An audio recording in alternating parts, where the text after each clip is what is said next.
Welcome to the Armani Talks YouTube channel. I'm your host, Armani Talks. In this channel, I'm covering communication skills in order to help you improve your way with words. In this episode, I'm going to be giving you 4 shocking benefits of reading fiction books in order to improve your communication skills. Yes, that is a thing. And this episode wouldn't be fun if I didn't give you certain places to start. So stay all the way up until the end and you'll get some of my favorite recommendations in the fiction genre. Rules are not meant to limit us. The proper rules give the mind certain frameworks to follow in order to polish up our behaviors. 3 rules come to mind. The first rule applies to social skills, and I call this the 70-30 rule, otherwise known as the law of charisma. Most charismatic people that I've met in my life listen roughly 70% of the conversation, and they speak 30%. Now granted, the numbers can adjust depending on the person that they're speaking with and the context of the situation, but this is just a general rule that a lot of charismatic people follow. Number 2 applies in the field of learning, and this is the rule of leading with street smarts and filling in the gaps with book smarts. And the translation of that is to lead with experiences. Have some skin in the game. Be willing to fail. Be willing to embarrass yourself. Accumulate more and more experiences, otherwise known as data. The more experiences that you have, the more holes in your game that you're able to spot, where now you can get the right book knowledge to fill in the gaps. This is the second rule. The third rule is what I call the law of creativity, where you read 4 nonfiction books, and every time you read 4 nonfiction books, you read 1 fiction book. 4 to 1. This third rule used to bother me a lot. I didn't like it at all, because younger me was extremely practical, and I didn't see the utility of fiction books. I saw the utility of nonfiction, but fiction just didn't seem like it resonated with me. And that's why the title of this video is 4 Shocking Truths. Fiction has a lot of practical utility, specifically for communication. Benefit number 1 is that it makes you a better conversationalist. Imagine Jimmy and Rahul. For Jimmy, anytime he's speaking, you already know what he's going to say 2 seconds before. A mere 2 seconds reaction rate beforehand shows that Jimmy is not a very interesting fellow because he's predictable. Well, Rahul, you never know what he's going to say next because he's extremely unpredictable. Which one of these 2 individuals is more creative? Better yet, let's cut right to the chase. Which one is more interesting? Jimmy or Rahul? Rahul. It's not even close. Because whenever you're predictable, that's a fancy way of saying that you're boring. The beauty regarding fiction books is that it gets you thinking in a completely different way. Anytime a piece of content is leveraging imagination, you got to understand that your thoughts are completely being molded in different paradigms. And the beauty regarding this is that words are simply a byproduct of thought. So if you want to become a more interesting person, learn to think differently.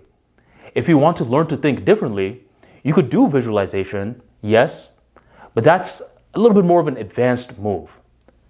So ride the bike with some training wheels first. Fiction books have all the imagination compressed into one location. Now you just gotta read.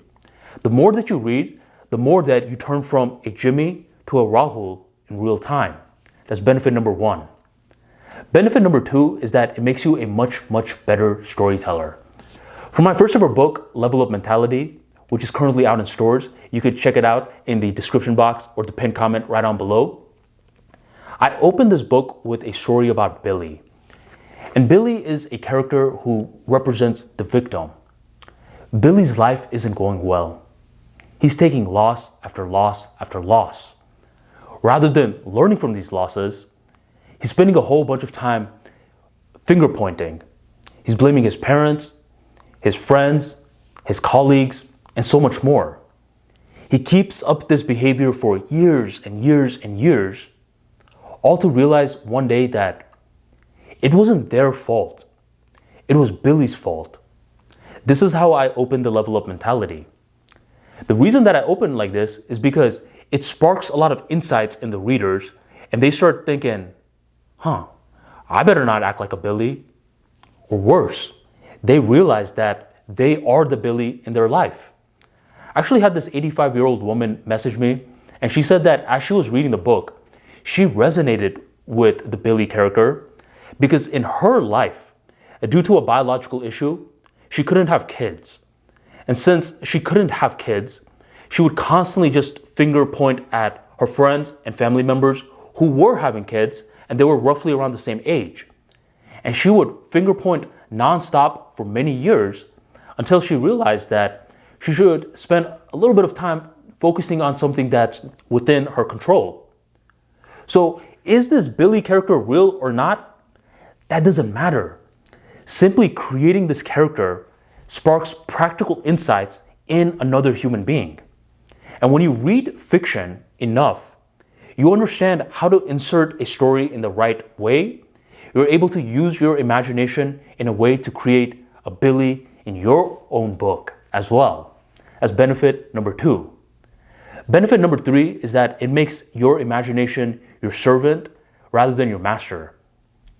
So many people let their imagination be their master. And that's one of the worst things you can do. Because your imagination is a very foolish thing. It doesn't know how to command other people. And if you let your imagination command you, it's just going to default into negative thoughts, what if scenarios, regrets, things that didn't work out years ago, or things that will not work out in the future. The beauty about fiction books is that you got to understand what you're doing. You're turning words into out-of-world images that the mind and the brain are reproducing. This is something that's stunning because you are now taking back control of the imagination. So rather than dwelling on the negatives, now you're dwelling on a plot, a storyline, and the more that you're capable of doing that, the more that you turn your own life into a story as well, which leads me to shocking benefit number 4. And this is where you become a better problem solver. One of my favorite books of all time is Things Fall Apart, which was a very meaningful book in my early life. This was one of the few books that my high school got right, because my high school would always give us random books to read. We used to have pop quizzes on it. And eventually the students learned that a lot of these books, their summaries were on Spark Notes. So we would just read the Spark Notes, we would do the little quizzes, and we would pass our class tests. But when Things Fall Apart came, a lot of my friends were like, look, Armani, this isn't one of the books you want to Spark Notes. This is actually like a legitimately good book. Read it. I read it, and it started to change my perception. I still read it nowadays as well as I did in high school, mainly because it shows me how volatile life is. Here was this character that was on top of the world, and as his environment is changing, his life is changing as well. And it helps me see firsthand that this thing called nature, a lot of the things are beyond our control. So rather than just remaining fixed in your old ways, learn to adapt, learn to adjust. Was the book based on a real character? I don't know. My younger kid version self didn't know that either. But did it help me become much more patient, much more of a long-term thinker, much more composed as things are changing? Absolutely. So fiction books have the tendency to put yourself in another person's shoes in order to become a better problem solver in the process. So those are the 4 shocking benefits regarding fiction. Now for the moment of truth, let me recommend a few great fiction books that you could get started off with. One is Dune. This is a series by Frank Herbert.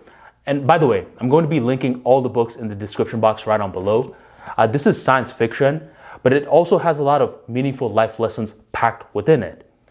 Science fiction is one of the best places to get started because it takes your imagination to the gym and it makes you much more composed as a whole. So Dune is a great book to get started off with. Another one is anything by George R.R. Martin. This is just one of the books. Which one is this? A Feast for Crows. I'm sure if you watched the Game of Thrones series, this books all resonate with it. Once again, something that is great. It's a series. So if you get started on one book, you can continue on for a long period of time. This is one of my favorites. And I used to always resonate with this book in 11th grade because I was a rebel for some time. The Outsiders by S.E. Hinton. Highly recommend this book. As you can tell, it's a very short read and it's a journey.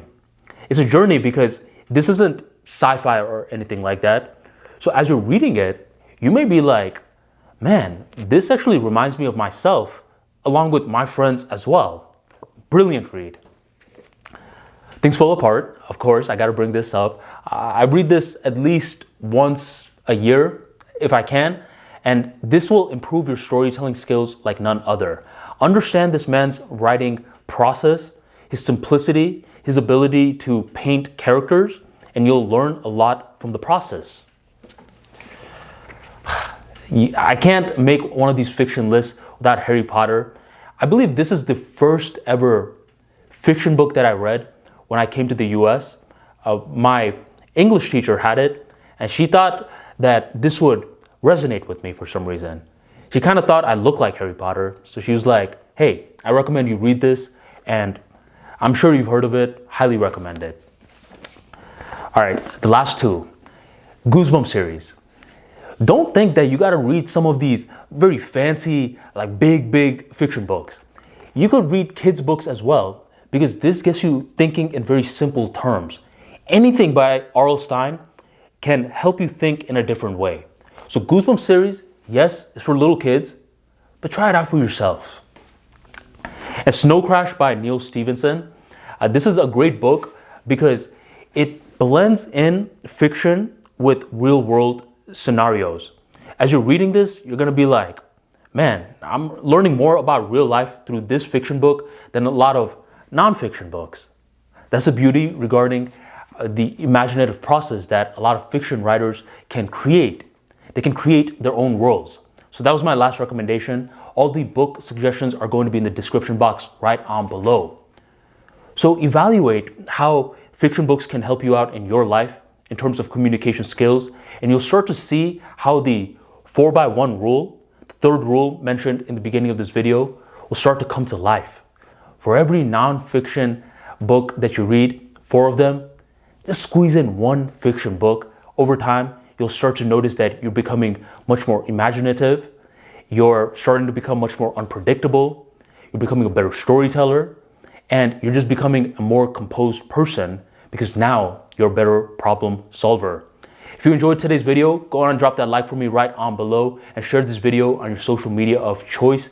Thank you for joining the Armani Talks YouTube channel, and I will catch you on the next episode.